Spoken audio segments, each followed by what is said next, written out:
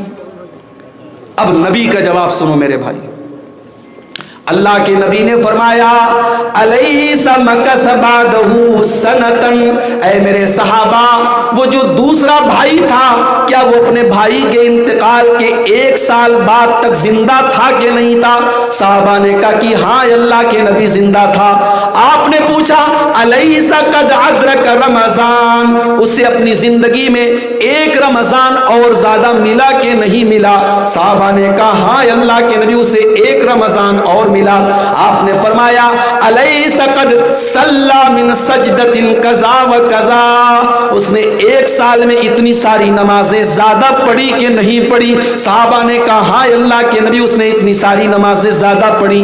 آپ نے فرمایا فکان بینہما مما ابعد بین السماء والارض, او میرے صحابہ جس نے رمضان کا مہینہ پا لیا اس نے اپنے بھائی سے اتنا زیادہ وہ آگے نکل گیا کہ زمین اور آسمان کے بیچ میں جتنی دوری ہے, زمین اور آسمان کے بیچ میں جتنا فاصلہ ہے, جتنا ڈسٹینس ہے, اتنا دونوں کے درجے کے بیچ میں ہے. دونوں برابر نہیں ہو سکتے کیونکہ اس کی زندگی میں ایک رمضان اور آیا تھا۔